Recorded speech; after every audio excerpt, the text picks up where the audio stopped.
به نام خدا. با عرض سلام خدمت تمام دوستان و همراهان عزیز کانال سرنخ. امیدوارم هر جا هستید حالتون خوب باشه. در دنیای سیاست، مخصوصا سیاست این روزهای دولت آمریکا، همیشه اتفاقات عجیب و غریبی میفته.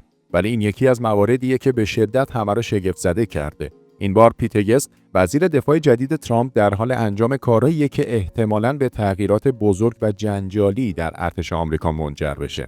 شایعه اخراج ژنرال‌ها و افسران ارشد ارتش به گوش میرسه و حالا همه منتظرن ببینن در هفته‌های آینده چه اتفاقاتی میفته. طبق گزارش‌های جدید، هگس تصمیم گرفته تعدادی از ژنرال‌ها و افسران ارشد ارتش آمریکا رو اخراج کنه. این تصمیم بعد از صحبت‌هایی در مورد کاهش بودجه پنتاگون و بازنگری در سیاست‌های دفاعی مطرح شده. به گفته منابع خبری، رئیس پنتاگون به برخی از اعضای کنگره در مورد لیستی از افسرانی که ممکن اخراج بشن اطلاع داده. بیشتر این افراد با لوید آستین، وزیر دفاع سابق آمریکا، ارتباط دارند. گفته میشه که این افسرها یا با سیاست‌های ترامپ همراستا نیستن یا دیدگاه‌هایی دارن که با دستور کار جدید دولت جور در نمیاد. حالا انتظار میره که این ژنرال‌ها با افرادی که به هگس نزدیکتر هستن و بیشتر با اهداف ترامپ همسو هستن جایگزین بشن. این تغییرات میتونه به یه موج بزرگ در ارتش آمریکا تبدیل بشه و حتی شیوه‌های جدیدی برای اداره نیروهای مسلح آمریکا به وجود بیاره. کل داستان اینه که تیم ترامپ به هیچ وجه دنبال همون روال قدیمی نیست. اونا به شدت میخوان همه چیزو مطابق با تفکرات خودشون پیش ببرن و قطعاً این اخراج‌ها آغازیه برای همون تغییرات بنیادی که این تیم میخواد به وجود بیاره. حالا باید دید این اقدام میتونه تغییرات مثبتی ایجاد کنه یا به فاجعه سیاسی ختم میشه. حالا که بحث سیاست‌های عجیب دولت ترامپ در میونه، بد نیست این خبرم بهتون بدم. همونطور که همیشه از دولت ترامپ انتظار میره، این بارم رئیس جمهور آمریکا دست به یکی از اون حرفا و اقدامات بحث برانگیز خودش زده. ترامپ اخیراً گفته که استفاده از تسلیحات هسته‌ای و گسترش کشورهای دارای سلاح اتمی کاملاً غیرقابل قبوله و ایالات متحده باید با روسیه و چین مذاکره کنه تا تعداد کلاهک‌های هسته‌ای کاهش پیدا کنه.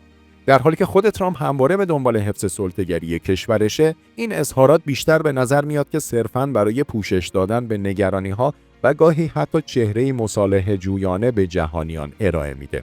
ترامپ در حالی از تهدید هسته‌ای صحبت میکنه که همه میدونیم هدف اصلیش در این مذاکرات کنترل بیشتر روی قدرت‌های هسته‌ای جهان و حفظ برتری آمریکاست.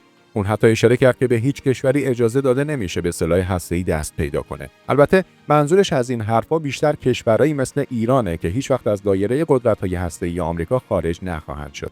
این در حالیه که ایران به وضوح در مسیر صلح‌آمیز انرژی هسته‌ای خودش حرکت کرده و هیچ گونه تهدیدی برای دیگر کشورها به وجود نیاورده. ترامپ به وضوح گفته که استفاده از سلاح هسته‌ای به تهدیدی برای جهان تبدیل میشه. اما این صحبت‌ها نمیتونن نادیده بگیرن که خود آمریکا با ذراتخانه عظیم هسته‌ایش نقش کلیدی در این تهدیدات داره. به نظر میرسه که بیشتر این صحبت‌ها در جهت فریب افکار عمومی و انحراف توجه از سیاست‌های جنگ طلبانه باشه تا اینکه قصد واقعی برای کاهش تهدیدات هسته‌ای داشته باشه. در نهایت اینکه ترامپ بخواد با روسیه و چین مذاکره کنه تا تعداد کلاهک‌ها کاهش پیدا کنه، بیشتر یه بازی دیپلماتیک به نظر میاد، نه یه اقدام واقعی در راستای صلح جهانی. بعد از ادعاهای ترامپ درباره کاهش تعداد کلاهک‌های هسته‌ای، این بار نوبت به رافائل گروسی رسید. ایشون بازم حرفایی زد که بیشتر شبیه دستورات ارباباش به نظر میاد تا یه نگرانی واقعی. گروسی که همیشه در پی منافع غرب و تحت فشار از کشورهای قدرتمند بوده، گفته که ایران باید اثبات کنه که به دنبال تسلیحات هسته‌ای نیست و باید خودش رو راستی آزمایی کنه. خب حالا که این حرفا رو میشنویم، باید بگم که این در واقع نوعی فشار سیاسی جدید به ایرانه. گروسی گفته که باید امکانات فنی برای کاهش احتمال تولید سلاح هسته‌ای در ایران ایجاد بشه. ولی نکته جالب اینجاست که این حرفا هیچ وقت درباره کشورهای دیگه مثل آمریکا یا اسرائیل شنیده نمیشه. چرا هیچ وقت از این کشورها نمیخوان که خودشون رو راستی آزمایی کنن؟ چرا همیشه ایران باید تحت نظر و راستی آزمایی باشه؟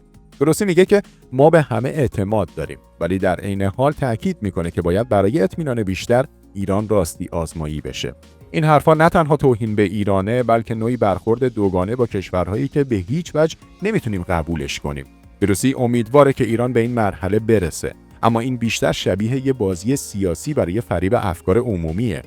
در حقیقت در حالی که ایران هیچگاه به دنبال تسلیحات هسته‌ای نبوده و همه اقداماتش مطابق با توافقات بین‌المللی و نظارت‌های آژانسه، اینطور فشارهای بی‌مورد از جانب گروسی و همپیمانانش بیشتر نشون دهنده نقشه‌های پشت پرده غرب برای محدود کردن ایرانه. نقشه‌ها و اقداماتی که اگه ادامه پیدا کنن ممکنه باعث تغییر نظر مقامات ایران و گام برداشتن به سمت سلاح هسته‌ای ختم بشه. خب دوستان، بهتر پرونده فشارهای غرب و برنامه هسته‌ای ایران رو ببندیم و یه نگاهی بندازیم به جدیدترین دعواهای درون اپوزیسیون که این روزا از همیشه داغ‌تر شده. بعد از ناکوت شدن سوستوپولی توسط مثلا کله گنده‌های براندازا و سلطنت طلبا، این بار نوبت شهرام همایونه که حسابی از دست شاهزاده پهلوی عصبانی بشه. اون توی یه برنامه زنده با ناراحتی و عصبانیت گفته که حتی سلطنت طلبام رو به پهلوی رو قبول ندارن.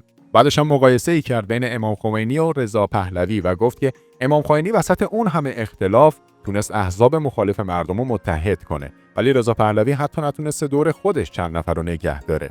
انقلاب 57 یک کلید داشت، کلیدی که تونست حکومت رو در مقابل مخالفین به زانو در بیاره.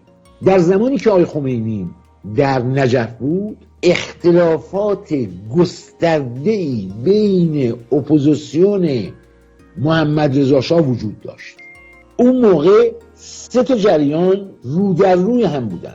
در اون دوره اختلافاتی که بین این 3 گروه بود به مراتب از اختلافاتی که الان در بین اپوزیسیون جمهوری اسلامی وجود داره عمیق‌تر بود. اما خمینی موفق شد کاری بکنه که این اختلافات از بین بره. در سال 56 خمینی کاری کرد که این اختلافات همه از بین رفت. همونطور که مشاهده میکنین اوضاع این اپوزیسیون دوزاری خائن طوریه که دیگه حتی حامیای قدیمی رضا پهلوی هم قبولش ندارن و یکی یکی دارن پس میزننش. شهرام همایون در ادامه سوستوپولی رو با خاک یکسان میکنه و میگه آقای شاهزاده، خود سلطنت طلبا حتی همسر شما رهبری شما رو قبول ندارن. خب اگه نزدیکترین آدمای زندگی یه نفر بهش اعتماد نداشته باشن، دیگه چه انتظاری از بقیه مردم میشه داشت؟ این که میگه من آقای شاهزاده اولین گروهی که رهبری شما رو قبول ندارن همین سلطنت طلبان، مگه اعلام رهبری نکردی؟ آقا همسر شما این رهبری رو قبول نداره. اون وقت شما با یه لشکری که حاضر نیستن فرمان فرماندهشون رو قبول کنن میخواین برین جمهوری اسلامی رو به زانو در بیارید. بابا خمینی میگفت شب تو خیابون بخوابید، مردم تو خیابون میخوابیدن. میگفت فردا بیاین نماز میرفتن نماز. میگفت بخوابین میخوابیدن. میگفت بیاین برای پشت. شما که رهبرتون رو در اندازه پرچم و شعار قبول ندارید میخواید برید ایران رو بگیرید؟ اینا نشون میده که پروژه رضا پهلوی همونطور که بارها گفته بودیم از اساس شکست خورده است. نه تنها نتونسته یه جریان متحد بسازه، بلکه خودش باعث اختلاف و تفرقه شده. واقعا خنده داره که تو این وضعیت چطور انتظار دارن یه عده از مردم باور کنن که اینا میتونن کشور رو اداره کنن و به جای بهتری تبدیلش کنن. و در پایان ممنونم از تک تک شما دوستان عزیز که تا آخر این برنامه همراه کانال سرنخ بودید. حضورتون و انرژی مثبتتون همیشه باعث دلگرمی و انگیزه ماست. خوشحال میشم اگه نظرات، پیشنهادات یا حتی انتقاداتتون رو با ما به اشتراک بذارید تا بتونیم هر روز بهتر و قوی‌تر ظاهر بشیم. یادتون نره که کانال سرنخ با حمایت شما معنا پیدا میکنه. پس تا برنامه بعد شاد و موفق باشید.